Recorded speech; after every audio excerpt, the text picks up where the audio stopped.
ధర్మ జిజ్ఞాసులకు శుభాశీస్సులు. మానవుణ్ణి సుఖరహితుడిగా చేసేటటువంటిది, దరిద్రుడిగా తీర్చిదిద్దేటటువంటిది వాడి యొక్క పూర్వజన్మ కర్మ ఫలితమే నేడు మనము అనుభవిస్తున్నటువంటి సుఖ దుఃఖాలకు కారణమని అనేక పర్యాయాలు నేను చెప్తూ వస్తూ ఉన్నాను. అట్టి దుఃఖ నివృత్తికి, దారిద్ర్య నివృత్తికి శాస్త్రాలు మనకు ఒక గొప్ప విషయాన్ని మనకు అందిస్తూ ఉంటాయి. ఏ తిథి, వారము, నక్షత్రంతో కలిసి వచ్చినటువంటి నాడు ఏ ప్రక్రియ ద్వారా మన యొక్క దుఃఖ నివృత్తి, దారిద్ర్యం తొలగుతాయో అన్న అంశాన్ని మహర్షులు మనకు తెలియచేస్తూ ఉన్నారు ధర్మశాస్త్రాల్లో. కానీ నేటి నవీన మానవుడు వాటిని ఆచరించేటటువంటి విషయంలో అనేకమైనటువంటి పొరపాట్లు చేస్తూ ఉంటారు. దానికి కారణం ఆతృత కావచ్చు, ఆర్ద్రత కావచ్చు, అధికోత్సాహం కావచ్చు, లేదా శ్రద్ధారహితంగా చేస్తే పోలా ఎన్నో చేశాము, ఇది కూడా ఒకటి అనుకున్నాము, ఏ పుట్టలో ఏ పాముందో అనేటటువంటి దీర్ఘాలు తీస్తూ అశ్రద్ధాచరణ వలన కార్యాలు మనకు సఫలం కాకుండా పోతూ ఉంటాయి. చేసేటటువంటి పని మీద శ్రద్ధ, నమ్మకం. ఒకసారి చేసినావు, చేసిన తర్వాత ఏమిటి కాలేదు, మళ్ళీ పరమాత్మను ఆరాధించాలి. అంతేగాని మాకేం కాలేదండి వదిలేయకూడదు. మన జీవితం అంతా కూడా ప్రయత్నంతోనే సాగుతూ ఉంది. చిన్నపిల్లవాడు తక్కువ లేచి నిలబడి పరిగెత్తడు, తప్పటడుగులు వేస్తూ ఆ అడుగుల్ని సరిదిద్దుకుంటూ నడక ప్రారంభం చేస్తాడు. అలాగే ఒక సైకిల్ నేర్చుకోవాలన్నా కూడా నువ్వు ఎక్కంగానే తొక్కేవు. మరి దైనందిక జీవితంలోనే ఇలాంటి సంఘటనలతో మనము కొద్ది కొద్దిగా నేర్చుకొని ముందుకు మనం సాగుతూ ఉన్నాం. అలాగే అనుష్ఠానంలో కూడా మనం తెలుసుకోవాల్సినటువంటి విషయం ఏంటంటే శ్రద్ధాభక్తులతో ఆచరణ చేస్తూ ఉండాలి. అంతేగాని నీ కర్తవ్యాన్ని మరిచి కేవలం ఫలం మీద దృష్టిని ఉంచటం వల్ల ప్రయోజనం ఉండదు. చెప్పినటువంటి మహర్షులు పిచ్చివారు కాదు. దృఢమైనటువంటి సంకల్పంతో ఈశ్వర సంకల్పం కోసంగా పాకులాడటం. కనుక చెప్పేటటువంటి అనుష్ఠానాన్ని సకాలంలో శ్రద్ధ భక్తితో ఆచరించాలి. ఈరోజు మీకు నేను చెప్పబోయేటటువంటి అంశము కృత్తికా నక్షత్రయుక్త సోమవారం. ఇది చాలా పవిత్రమైనటువంటి రోజు. అది ఎప్పుడు వస్తుంది? 26 ఆగస్టు, అంటే ఈ నెల 26, 2024 కృత్తికా నక్షత్రం మధ్యాహ్నం వరకు ఉన్నది. కనుక ప్రాతకాలమే లేచి స్నానం చేసుకొని సూర్యోదయానికి పూర్వమే అనుష్ఠానం చెయ్యాలి అనేటటువంటి ఉద్దేశం ఉన్నటువంటి వారు ప్రాతకాలమే లేయాలి, స్నాన సంధ్యలు చేసుకోవాలి. అయ్యో మాకు సంధ్యావందనం లేదు కదండి అని అనకూడదు. సంధ్యను నమస్కరించుకోవాలి, సంధ్యావందనం అన్నాడు. శుభ్రంగా స్నానం చేసి శుభ్రవస్త్రాన్ని ధరించి ఓ చెంబుడు నీళ్లు తీసుకొని సూర్యునికి అర్ఘ్యమిచ్చి నమస్కారం చేసుకొని సూర్యాయ నమః అని పవిత్రమైనటువంటి మనస్సుతో నమస్కారం చేసుకున్నా, లేదా మీ గురువులు ఇచ్చినటువంటి మంత్రాన్ని సూర్యోదయ సమయంలో మీరు జపించారనుకోండి, అది కూడా సంధ్యావందనమే అవుతుంది సుమా. సంధ్యావందనంలో ఒక్క గాయత్రిని చెయ్యాలని లేదు. వారికి గాయత్రి ఉన్నటువంటి వారి గాయత్రి చేస్తారు. గురుముఖతగా తీసుకున్నటువంటి మంత్రాన్ని సంధ్యా సమయంలో నువ్వు చేసినావనుక అది సంధ్యారాధనే అవుతుంది. అది కనుక ఈ యొక్క 26/8/2024 సోమవారంతో కూడుకున్నటువంటి కృత్తికా నక్షత్రం అది. ఆ కృత్తికా నక్షత్రం నాడు ప్రాతకాలం స్నానం చేసి రుద్రుడికి అభిషేకం చేయమన్నారు. రుద్రాభిషేకం కానీ, అలాగే శక్తి ఉన్నటువంటి వాడు రుద్ర హవనాన్ని కానీ,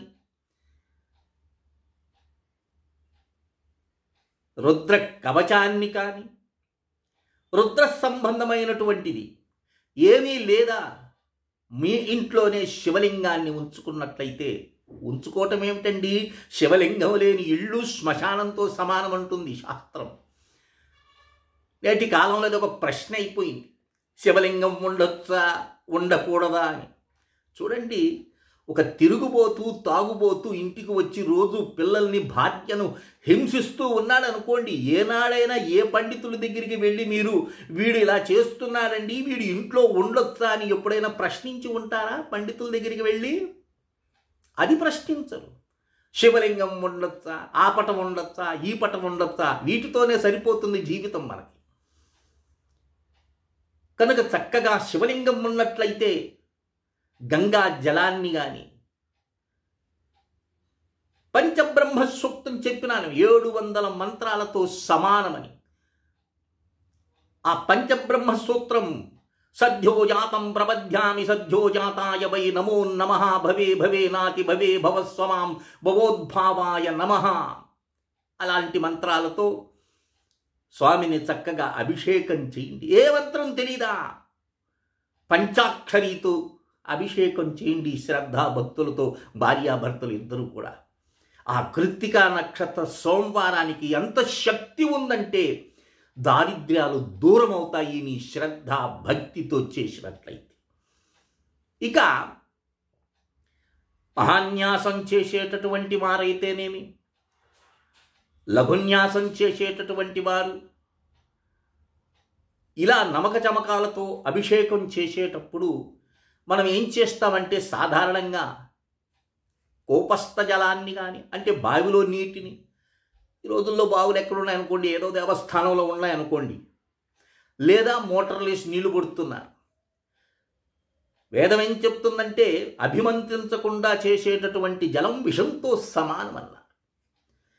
కనుక చక్కగా కలశముల నిండా అమర్చుకున్నటువంటి నీటికి శాస్త్రం ఏం చెప్తుందంటే, చక్కగా ముందు ఆ యొక్క నీటిలో ఉండేటటువంటి విషాన్ని హరించమన్నారు. ఈ నీటిలో ఉన్న విషాన్ని హరించటానికి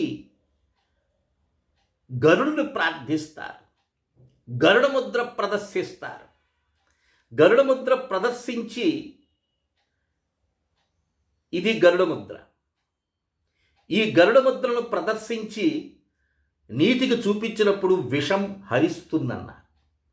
ఈ గరుడ ముద్ర ప్రదర్శన చేత చూడండి, ఇది గరుడ ముద్ర. తర్వాత అమృత ముద్ర అన్నారు. ఈ అమృత ముద్ర చేత వం అనేటటువంటి బీజాక్షరాన్ని స్మరించినప్పుడు శుద్ధమైనటువంటి జలము పరిశుభ్రమైనటువంటి జలంగా మారుతుంది. అంతేగాని పంపులో నీళ్లు తీసుకొచ్చేసో ట్యాప్లో నీళ్లు తీసుకొచ్చి స్వామి మీద కుంభరించడం కాదు. ఇలాంటి గరుడ ముద్ర, అమృత ముద్ర అనేటటువంటివి గంగాజలానికి వర్తించవు. మామూలుగా మనం చేసేటటువంటి నీటికి, అప్పుడు ఆ నీటికి శక్తి ఉంటుంది. చక్కగా ఒక బిల్వపత్రాన్ని శివలింగం మీద ఉంచి, కలుషాల్లో గరుడ ముద్ర ప్రదర్శించిన తర్వాత, అమృత ముద్ర ప్రదర్శించిన తర్వాత ఆ జలాన్ని అభిమంత్రించమన్నారు శివపంచాక్షరితో. ఆ శివపంచాక్షరితో అభిమంత్రించినటువంటి జలంతో నమకాన్ని చమకాన్ని చదువుతూ స్వామిని అభిషేకం చేయాలి. అలా చేసినటువంటి అభిషేకం శివుడికి ఎంతో ప్రీతినిస్తుంది. నీ ఇష్ట ప్రకారంగా చేస్తే కాదు. ఏ కార్యంకైనా తత్శాస్త్రం ప్రమాణం కురుతే అన్నారు. శాస్త్ర ప్రమాణాన్ని ఆధారంగా చేసుకొని దీన్ని చేయాలి.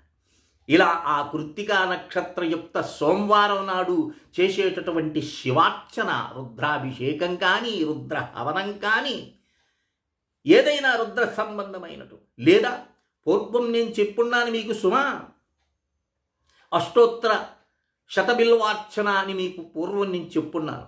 ఏదో 5-6 మంది మాత్రమే అడిగి తీసుకున్నారు.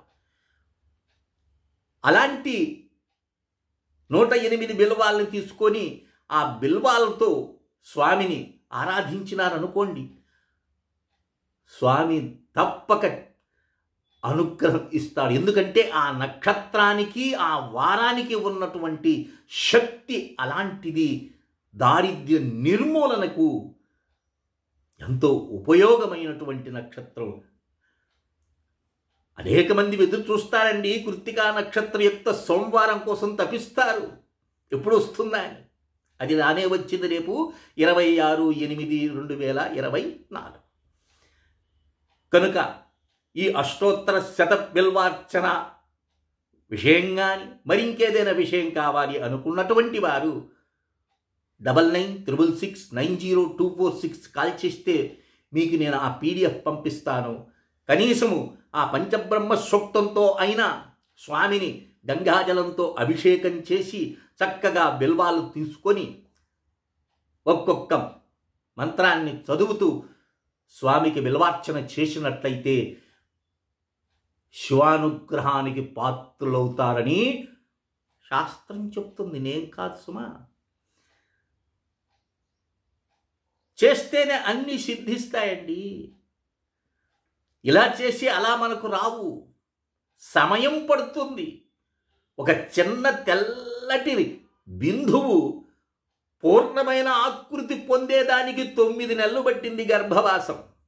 వాడు వచ్చి వాడు లోకాలనే రక్షిస్తాడు, భక్షిస్తాడు, సుఖాన్ని ఇస్తాడు, దుఃఖాలు అనుభవిస్తాడో తెలియదు. కానీ ఒక్క చిన్నటి బిందువు పూర్ణావతారం కావటానికి 9 నెలలు పడుతుంది. అందుకని శ్రద్ధాభక్తులతో స్వామిని ఆరాధించేటటువంటి పుణ్యాత్ములు అన్నా కదా, అనేక జన్మార్జిత పుణ్యం ఉంటే కానీ ఇలాంటి కర్మలు చేయలేరు. చేసిన కర్మ నిన్ను వెంటాడుతుంది సుమా. అది పాపమైనా సరే, పుణ్యమైనా సరే, ఆ ఫలితాన్ని నీకు ఇచ్చే తీరుతాయి అవి. కానీ మనం అవన్నీ గ్రహించం. చేసామండి, ఏం లేదు అంటావు. ఎన్ని రోజులు చేసావు? 3 రోజులు చేసిన, అంతేనా? కాబట్టి ధైర్యము, ఉత్సాహము, నేను సాధించగలను, పరమాత్మని అనుగ్రహం పొందగలను అనేటటువంటి దృఢమైనటువంటి సంకల్పం, నేను దరిద్రులు కాదు, నేను ఆ అఖండ సచ్చిదానంద స్వరూపుడిని అనేటటువంటి దృఢమైనటువంటి విశ్వాసంతో ఆచరించి తరిస్తారని ఆశిస్తూ శ్రీ విద్యోపాసకులు శ్రీ మండే లక్ష్మీ నరసింహారావు లోకా సమస్తా సుఖినో భవంతు. ఓం తత్సత్, ఓం తత్సత్.